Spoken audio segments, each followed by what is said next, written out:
সবাইকে প্রীতি এবং আন্তরিক শুভেচ্ছা জানিয়ে শুরু করছি রৌদ্রছায়া চ্যানেলের আরও একটি এপিসোড। বলেছিলাম লিফ দেখাবো, লিফ আঁকা। আমি আমার যে কালার রেডি করেছিলাম সেই কালার থেকে নীল কালার, মোটামুটি গাঢ় নীল কালার নিয়েছি। আর আমি নিয়েছি হচ্ছে হলুদ কালার। হলুদ কালারটাতে আমি কয়েক ফোঁটা পানি দিচ্ছি, একদমই সাদা পানি। জাস্ট একটু আমি এটাকে লুজ করে নেব, মানে একটু ঘন তো, হ্যান্ড পেইন্টের কালারটা একটু ঘন, সেটা আমি একটু লুজ করে নিচ্ছি, সরি একটু মানে পাতলা করে নিচ্ছি সামান্য। এখন আমি একদম সিম্পলভাবে সবচেয়ে সহজ পদ্ধতিতে এবং পাতা আঁকানো দেখিয়ে দিচ্ছি। আমি বিগিনার লেভেলের মানুষ, আপনারা দেখেছেন আমার হ্যান্ড পেইন্টের অবস্থা যথেষ্ট পরিমাণেই খারাপ। আমি একদম নতুন কাজ করছি আর আপনাদের শিখছি বলেছি, আসলে আমি নিজে শিখছি, আপনাদের শেখাচ্ছি। তো প্রথমে একটা পাতা শেপ করে নিব।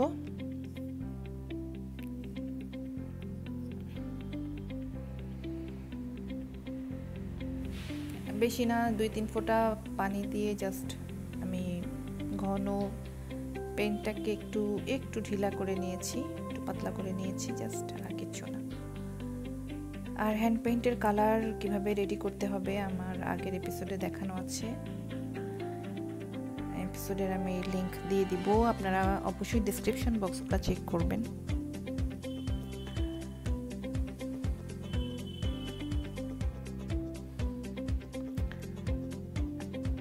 আমি সবুজ রংটি তৈরি করে নিব না, আমি নীল আর হলুদ এই দুইটা কালার ব্যবহার করব এবং এটা অটোই সবুজ কালার একটা শেড চলে আসবে। দেখতে থাকুন কিভাবে।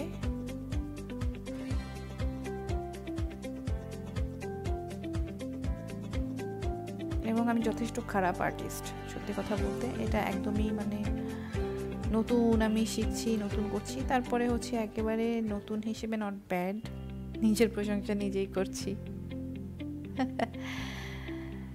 অনেক কথা বলবো আমি, হ্যাঁ, কথাগুলো সহ্য করেন বসে বসে। তো দেখতে পাচ্ছেন আপনারা যে নীল আর হলুদ শেড দুই রকম কালারের শেড, এটা মিলে হচ্ছে একটা সবুজ শেড তৈরি হয়ে যাচ্ছে।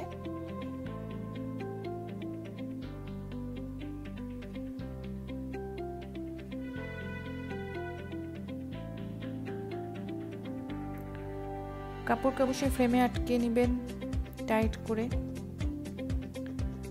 আর যদি আপনাদের বড় পরিসরে হচ্ছে কাঠের ফ্রেম করতে পারেন, আমার খুব ইচ্ছা আছে কাঠের একটা বড় পরিসরে ফ্রেম করার। কাজটা করে আসলে খুব বেশ মজা পেয়েছি।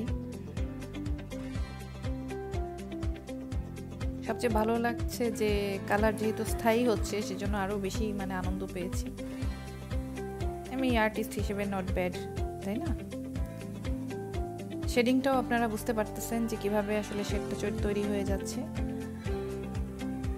দুইটা কালার এভাবে দিলে আমাদের পাতার সবুজ রংটাও আমরা পেয়ে যাচ্ছি, আর হচ্ছে আমাদের একটা শেড একটা যে কষ্ট করে আমাদের আলাদা আসলে শেড তৈরি করতে হচ্ছে না, একটা শেড অটো তৈরি হয়ে যাচ্ছে। ঠিক আছে,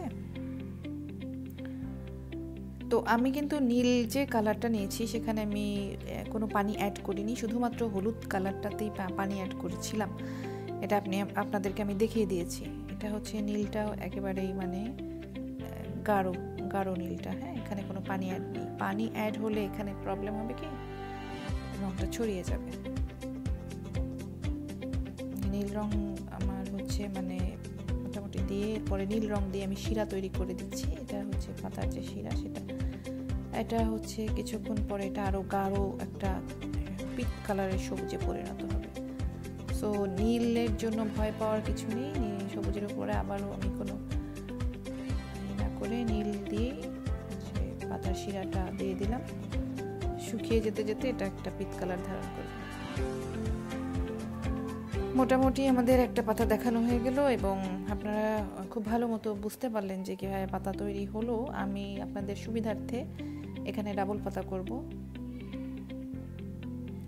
মানে বোঝার সুবিধার্থে, আর কিছু না। এখান থেকে আমি একটা ডাবল পাতা, একটা ছোট্ট একটা পাতা আর কি করবো। পাতাগুলো আমি যেহেতু অর্ধেক করছি, আস্ত পাতা না, ছোট্ট একটা পাতা আমি করে দিচ্ছি। আবারও আপনারা দেখুন, এখানে আপনারা জিজ্ঞাসা করতে পারেন, প্রশ্ন থাকতে পারে যে কেন এটা কচি কালা পাতার কালার আসতেছে। আমার হচ্ছে সেই একই সেম তুলি আমি ব্যবহার করতেছি, আমি কোনো সেকেন্ড তুলি ব্যবহার করতেছি না, একটা তুলি আমি ব্যবহার করতেছি। তো এখানে কিছু নীল রং আগের থেকেই ছিল, সে কারণে এখানে আপনার একটু কচি কলা পাতা কালারের শেড আসছে, কোনো সমস্যা না, এটাতে ভয় পাওয়ার কিছু নেই, ঠিক আছে।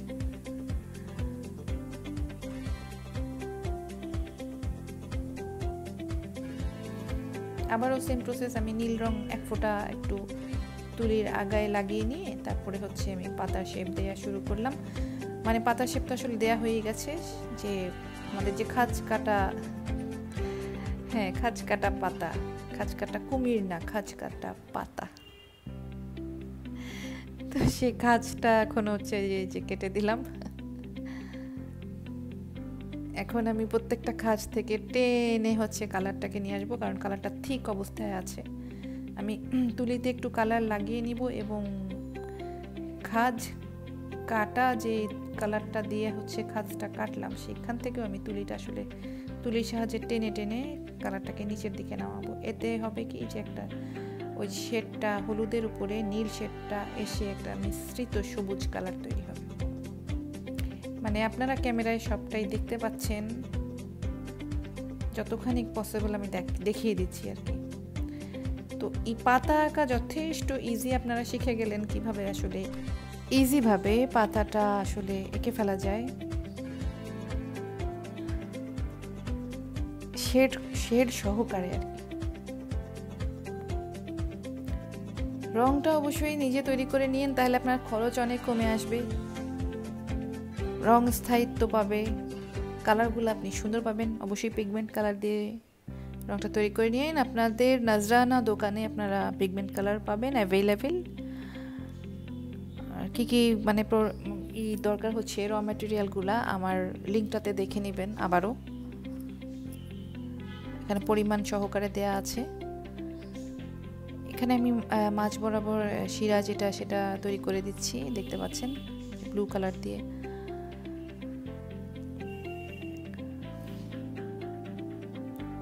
আমাকে অনেকেই আপনারা আস্ক করেছেন অ্যাক্রামিন কালার, অ্যাক্রিলিক কালার, এগুলা কি পিগমেন্ট কালার কিনা, সেম নাকি।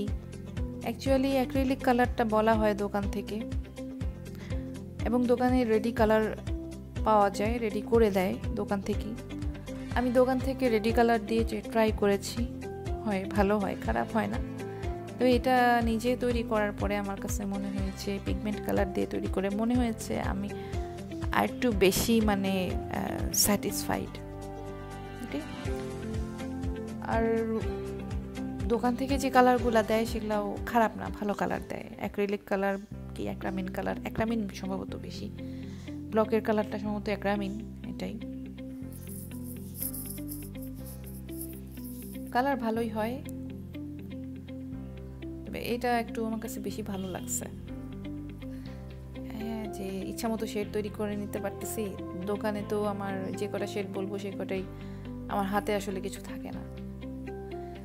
লালের শেড বেশি সুন্দর হচ্ছে, যে কোনো শেডই মানে বেশি সুন্দর করে নিজে নিজে করে নেওয়া যাচ্ছে। অনেকে বলতেছেন পিগমেন্ট কালার কোনটা, পিগমেন্ট কালার নাম শুনি নাই। সম্ভবত পিগমেন্ট কালার দিয়ে অ্যাক্রিলিক কালার তৈরি করে, এটা হতে পারে, আমার আসলে আইডিয়া কম আছে। আপনারা দোকানে জিজ্ঞাসা করলেও হয়তো অ্যান্সারগুলো পেয়ে যেতে পারেন রঙের দোকানে মানে আস্ক করলে। পাতা আঁকা শেষ আমাদের, হ্যাঁ, তাহলে দেখতে পেলেন আমাদের পাতা আঁকা শেষ। এখন যেটা হবে মানে কাজ হচ্ছে এটাকে শুকিয়ে ফেলতে হবে, একদম ড্রাই করে ফেলতে হবে, তো একটু নাড়াচাড়া করা যাবে না। এই পাতাটা শুকিয়ে গেছে, আমি ফ্রেম সরিয়ে ফেলেছি, এই যে পাতাটা একদম শুকিয়ে গেছে। এখানে ফ্রেম আটকানো, এখানে পাতাটা এঁকেছিলাম এবং শুকানোর জন্য দিয়ে রেখেছিলাম, এই পাতাটাও শুকিয়ে গেছে। এখন এই যে ফ্রেমটা আমি খুলে ফেলতে পারবো, কারণ পাতাটা শুকিয়ে গেছে, পাতাটা ড্রাই হয়ে গেছে। তো ড্রাই হওয়া পর্যন্ত আপনারা অপেক্ষা করবেন। শিখে গেলেন খুব সুন্দর পাতা কিভাবে আঁকতে হবে। খুব সুন্দর কিনা জানি না, আপনারা বলবেন। আমি টেকনিকটি দেখিয়ে দিলাম, অনেক সহজ। ভালো থাকবেন সবাই, দোয়া রাখবেন আমাদের জন্য।